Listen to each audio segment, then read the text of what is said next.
गुरु कैसे बनाने। किसी भी जीव का जन्म जब जैन धर्म में होता है, यानी कि उसे जब जैन धर्म मिलता है, तब उस जीव को तीर्थंकर परमात्मा को अच्छी तरह जानने के स्टेप से पहले कोई भी एक सद्गुरु का शरण स्वीकारना जरूरी है। सद्गुरु शरण स्वीकारने का ये स्टेप परमात्मा को जानने के स्टेप से पहले क्यों आता है, सद्गुरु भगवंत का इतना महत्व क्यों है, इन प्रश्नों का उत्तर आइए जानते हैं। बने रहिए इस वीडियो के अंत तक। परमात्मा को जानने से पहले सद्गुरु शरण स्वीकार क्यों आवश्यक है, ये प्रश्न हमें उठ सकता है। मोक्ष मार्ग प्राप्त करने के लिए उचित मार्ग बताने वाले श्री अरिहंत परमात्मा द्वारा जैन शासन की स्थापना की गई है। मोक्ष का मार्ग सभी जीवों के लिए पर्सनलाइज्ड होता है और इसे जनरलाइज नहीं किया जा सकता। हर एक जीव की कैपेसिटी और पूर्व भवों की साधना में डिफरेंस हो सकता है, जिस कारण से किसी को तप में, किसी को ज्ञान में, किसी को वैयावच में यानी कि साधु साध्वी जी भगवंतों की भक्ति करने में, तो किसी को शासन रक्षा के कार्यों में आगे बढ़ने का सत्व प्रकट होता है। लेकिन यहाँ पर एक प्रश्न ये भी उठ सकता है कि किसी जीव को कैसे पता चलेगा कि इतने सारे ऑप्शंस में से उसके लिए राइट ऑप्शन कौन सा है, वो जीव कौन सा रोल परफेक्टली निभा सकता है, उसके लिए इन ऑप्शंस में से उसे मोक्ष मार्ग तक ले जाने वाला ऑप्शन कौन सा है। तो इन सभी कंफ्यूजन्स को सॉल्व करने के लिए और मोक्ष मार्ग का सही ऑप्शन चूज करने के लिए सद्गुरु का शरण स्वीकार करना आवश्यक होता है, क्योंकि सद्गुरु ही अपनी गीतार्थ था और ज्ञान बल से हर जीव को राइट डायरेक्शन की ओर गाइड करते हैं। इसके अलावा भी जब जीवन में ऐसा दौर आए जब हमें लगे कि इस दुनिया में कोई किसी का नहीं है, या फिर ऐसा कोई पल आए जहां हम पूरी तरह से टूट चुके होते हैं और उस समय हमें राइट डायरेक्शन बताने वाले कोई न मिले, तो हम हमारा जीवन बर्बाद भी कर सकते हैं, गलत रास्ते पर जा सकते हैं, सुसाइड भी कर सकते हैं और दुर्गति की एक खतरनाक परंपरा शुरू कर सकते हैं। तब भी गुरु का रोल मार्गदर्शक के रूप में बहुत इंपॉर्टेंट हो जाता है। अब यहाँ पर सबसे मेन बात ये आती है कि सद्गुरु को जानना कैसे, ढूंढना कैसे और उनका शरण स्वीकारना कैसे। कई युवाओं के मन में ऐसे प्रश्न उठ सकते हैं कि अभी के पंचम काल में यानी कि 5वें आर्य में, कलयुग में साधुओं की भी कई नेगेटिव बातें या फिर गड़बड़े सुनने को मिलती ही है, तो ऐसे में राइट गुरु को कैसे चुनना। तो देखिए, महोपाध्याय श्री यशो विजय जी महाराजा द्वारा लगभग 250 से 300 साल पहले जबरदस्त ज्ञान का खजाना बाहर आया था। कई सारी अद्भुत रचनाओं में से खास गुरु तत्व पर क्लैरिटी देती हुई रचना यानी कि महाविद्य क्षेत्र में विराजमान श्री सीमंदर स्वामी परमात्मा का 125, 150 और 350 गाथा का स्तवन। महोपाध्याय श्री इन स्तवनों के माध्यम से जीवों को सद्गुरु का महत्व और पहचान करवाते हैं और इन स्तवनों का ही आधार लेकर हम इस विषय में आगे बढ़ते हैं। किसी भी एक सद्गुरु का शरण स्वीकारे बिना जितनी भी धर्म आराधना कोई जीव करे, लेकिन वो शायद उस जीव के पाप या पुण्य को कम ज्यादा करने में सहायता करती है, लेकिन मोक्ष मार्ग में आगे नहीं बढ़ाती। चाहे हमने मासक शमन किया हो, नब्बाणु यात्रा की हो, उपदान किया हो, संग किया हो या कोई भी प्रकार की ज्ञान साधना की हो, परंतु महोपाध्याय श्री कहते हैं कि इतना सब कुछ करने पर भी अगर सद्गुरु का शरण नहीं स्वीकारा हो तो उस जीव की मोक्ष यात्रा शुरू ही नहीं हुई है। ये तो हमने एकदम शॉर्ट में समझा है कि हर व्यक्ति के जीवन में सद्गुरु का कितना इम्पोर्टेंस है। लेकिन अब प्रश्न ये उठता है कि आखिर सद्गुरु कैसे ढूंढे। प्रॉब्लम को जानने के बाद अगर सैल्यूशन न मिले तो प्रॉब्लम ज्यादा चुभने लगती है। तो इस प्रॉब्लम के सैल्यूशन में हमारे पास 4 ऑप्शंस हैं, यानी कि सद्गुरु ढूंढने के लिए हमारे पास 4 ऑप्शंस हैं। आइए जानते हैं। ऑप्शन नंबर 1, सद्गुरु को ढूंढने के लिए उपकारी गणधर भगवंतों ने पंचेंद्रिय नाम का सूत्र बनाया है, जिसमें पंचम काल के हिसाब से 36 गुण जिस चारित्रधारी यानी कि जिन महात्मा में देखने को मिलते हैं उन्हें सद्गुरु मान सकते हैं। लेकिन इस सॉल्यूशन में एक कंफ्यूजन ये रहता है कि अगर हम इन 36 गुणों को जानकर उसकी लिस्ट बनाकर हर एक जगह ढूंढते रहेंगे तो शायद जीवन निकल जाए, लेकिन हमको सफलता न मिले, सद्गुरु न भी मिले। इतना ही नहीं, अगर किसी जगह कोई महात्मा में छोटा सा भी दोष दिखने में आ गया तो उन महात्मा के प्रति निंदा भाव उत्पन्न हो जाएगा, जो परमात्मा के शासन के अनुसार बिल्कुल भी उचित नहीं है। हमारे इस कंफ्यूजन को दूर करने के लिए परम पूज्य सूरी पुरंदर श्री हरिभद्र महाराजा कहते हैं कि अगर किसी महात्मा में 36 गुणों में से एक गुण भी एक्सट्रीम लेवल का हो और बाकी के 35 गुण एवरेज हो तो चलेगा। लेकिन यहाँ पर इस बात का ध्यान अवश्य रखना है कि जो गुण एवरेज है उनमें से कोई भी गुण के ऑपोजिट प्रवृत्ति वाला न हो। जैसे कि किसी महात्मा का ब्रह्मचर्य का गुण बहुत ही अच्छा है, ये एक्सट्रीम गुण है। बाकी उनका मुंहपत्ती का उपयोग थोड़ा कम ज्यादा हो तो एक बार चल जाए, लेकिन भाषा थोड़ी ज्यादा सॉफ्ट या फिर गड़बड़ी वाली है।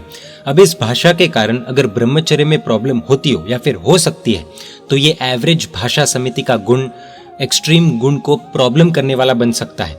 ऐसे गुरु नहीं चलते। ऐसा हो सकता है कि इस ऑप्शन में भी हमको पूर्ण सफलता न मिल पाए।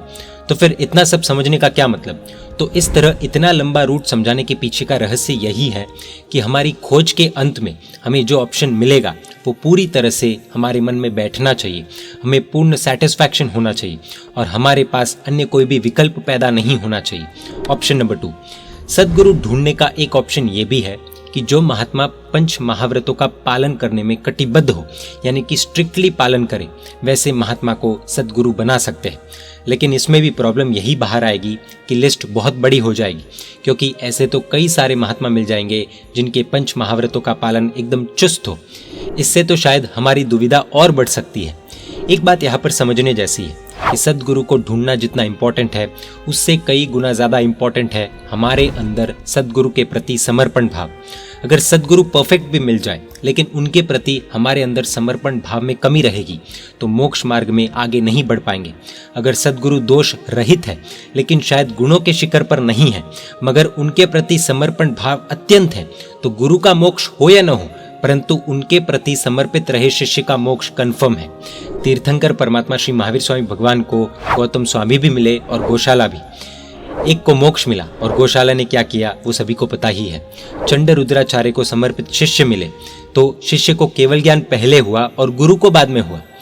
इस अति महत्व की बात को जानने के बाद जिस भी सद्गुरु के पास हमको समर्पण भाव इजीली महसूस होता हो, ऐसे चारित्रधर को सद्गुरु बनाना चाहिए, बना सकते हैं। यह बस एक ही शर्त है कि जिस भी सद्गुरु को चूज किया हो उनके हृदय में परमात्मा द्वारा साधु साध्वी जी के पालन करने योग्य पंच महाव्रतों के प्रति श्रद्धा हो और वे इन पंच महाव्रतों से विपरीत नहीं सोचते हो, यानी कि उनकी मान्यता क्लियर होनी चाहिए। इस शर्त में कोई भी कॉम्प्रोमाइज नहीं चलती है। जैसे कि गुरु भगवंत बिना वजह मोबाइल, लैपटॉप आदि वापरते हो, उनमें पिक्चर्स, मूवीज, वेब सीरीज आदि देखते हो और साथ में ऐसा बोलते हो कि अभी तो 5वां आ रहा है, टाइम मॉडर्न आ गया है, द्रव्य क्षेत्र काल भाव के अनुसार चेंजेस लाने चाहिए, हम भी थोड़ा बहुत ये सब कर सकते हैं, इसमें कुछ भी गलत नहीं है, यानी कि खुद की भूल न मानते हो तो ये जिन शासन के वफादार साधु नहीं कहे जाते। एक तो दोष करना और उसको गलत भी नहीं मानना ये साधु का लक्षण नहीं है। पाप वो बड़ा पाप नहीं है, लेकिन पाप का पक्षपात वो बहुत बड़ा पाप है। पहले के समय में हुए महर्षि श्री सिद्धर्षि गणि महाराजा द्वारा समकित को प्राप्त करवा सके ऐसे ग्रंथ की रचना हुई थी, जिसका नाम है उपमिति भव प्रपंच कथा। उसमें गणिवर्य श्री मेन पॉइंट बताते हुए ये कहते हैं कि एक सच्चा गुरु वो ही हो सकता है जो शायद आचार में चुस्तता न भी दिखा पाए, लेकिन प्ररूपणा हमेशा भगवान के मार्ग की ही करे। यानी शायद कुछ कर्म के उदय से थोड़ा बहुत दोष प्रवेश हो चुका है, शरीर न मानता हो, मजबूरी हो, लेकिन हमेशा प्ररूपणा यानी कि प्रीचिंग सत्य के मार्ग की ही हो और खुद के दोष की आत्मिक दृष्टि से स्वनिंदा करे, खुद की निंदा करे। यानी कि अगर किसी आचार का पालन नहीं कर पा रहे हैं और अगर उसके लिए महात्मा को पश्चाताप है तो ऐसे महात्मा को भी सद्गुरु बना सकते हैं। यानी कि कर सको या न सको, पर खुद का दोष हो तो उस दोष को एक्सेप्ट करने की और सच बोलने की रेडीनेस तो होनी ही चाहिए और बोलते वक्त दोष का दर्द भी होना चाहिए। This is Sadhguru. Option number 3, शास्त्रों में ये बात आती है कि जिस भी व्यक्ति को सद्गुरु की तलाश हो उसे 12 वर्षों तक जहाँ जहाँ गुरु भगवंत विचरण कर रहे हो वहाँ वहाँ जाना चाहिए और 2 दिन गुरु भगवंतों के साथ रुकना चाहिए, क्योंकि साथ रुकने पर ही व्यक्ति की सच्चाई पता चलती है। हर पीली चीज सोना नहीं होती। अगर पहले बताई गई सारी बातें उन महात्मा के साथ ठीक बैठे तो उनका शरण स्वीकारना चाहिए, और अगर साथ रहने के समय में कोई छोटा सा भी दोष या फिर गड़बड़ उन महात्मा में हो तो निंदा का भाव बिल्कुल न लाते हुए वहां से विदाई ले लेनी चाहिए। साथ में ये भी ध्यान रखना चाहिए कि कहीं हमारी नजर ही गलत ना हो। ऑप्शन नंबर 4, कई लोगों को ये प्रश्न उठ रहा होगा कि ऑप्शन नंबर 3 तो सही है, लेकिन आज की परिस्थिति में इतना समय निकाल पाना प्रैक्टिकल नहीं लगता। तो एक लास्ट ऑप्शन ये है कि जिन भी महात्मा से आप मिल रहे हैं, अगर वहाँ उन सद्गुरु के प्रति आपको समर्पण भाव महसूस हो और अगर उन महात्मा में शुद्ध प्ररूपणा दिखे, प्रीचिंग दिखे, तो वहाँ पर रुक जाना चाहिए। कुछ समय साथ रुकने से, बार बार मिलने से पता चल जाता है कि उनका रूटीन कैसा है, और रूटीन में आचार ठीक हो तो वैसे सद्गुरु का शरण स्वीकार सकते हैं। यहाँ पर एक बहुत ही महत्वपूर्ण चीज समझने जैसी है कि सिर्फ सद्गुरु का शरण स्वीकार कर लेने से हमारा काम पूरा नहीं होता है। ये तो सिर्फ मोक्ष मार्ग की ओर पहला कदम होता है। सद्गुरु के प्रति हमारा जितना दृढ़ समर्पण होगा, सद्गुरु की आज्ञा का पालन करने में हमें जितना अधिक उत्साह होगा, उतना हम मोक्ष के नज़दीक पहुंचेंगे। ये हुए कुल 4 ऑप्शंस। सद्गुरु के आचारों को जानना भी बहुत ही ज़्यादा आवश्यक है। अगर बेसिक नॉलेज ही नहीं होगा तो हमें कैसे पता चलेगा कि गुरु राइट वे में है या नहीं। इसीलिए गुरु को चूज करने से पहले बेसिक नॉलेज प्राप्त करना बहुत ही ज़्यादा आवश्यक है, ज़रूरी है। कुछ सावधानियां रखने जैसी है, जैसे कि 5 महाव्रतों में ब्रह्मचर्य के महाव्रत में गुरु एकदम कड़क और चुस्त होने चाहिए। अगर ब्रह्मचर्य के विषय में कमज़ोर है तो फिर वहाँ पर रुकना सेफ नहीं है। इसलिए हम बार बार कहते हैं, बहनों को अकेले में साधु भगवंत के पास जाना नहीं और भाइयों को अकेले में साध्वी जी भगवंतों के पास जाना नहीं। गड़बड़ होगी ऐसा ज़रूरी नहीं है, लेकिन संभावना बन जाती है। जहाँ पर संभावना हो वहाँ पहले से सावधानी बरतनी चाहिए। Precaution is better than cure. लड़कियों को अकेले में साधु भगवंतों के पास जाने का कोई काम नहीं है। लड़कों को अकेले में साध्वी जी भगवंतों के पास जाने का कोई काम नहीं है। गुरु भगवंतों की साधना खराब हो ऐसा कोई भी काम किसी को नहीं करना चाहिए। साथ ही उन गुरु भगवंत का शासन राग कैसा है, प्रभु राग कैसा है, प्रभु की आज्ञा के प्रति का राग कैसा है, वो भी परख सकते हैं। तो ये हमने जाना सद्गुरु का व्यक्ति के जीवन में क्या महत्व होता है और सद्गुरु भगवंतों को ढूंढने के 4 ऑप्शंस भी देखे। जीवन में एक सद्गुरु का होना बहुत ही ज़्यादा ज़रूरी है, जो हमें रॉन्ग रास्ते से बचा सके, जो हमें राइट रास्ता बता सके, वो राइट रास्ता जिसका डेस्टिनेशन मोक्ष हो। जय जिन शासन, जय महावीर।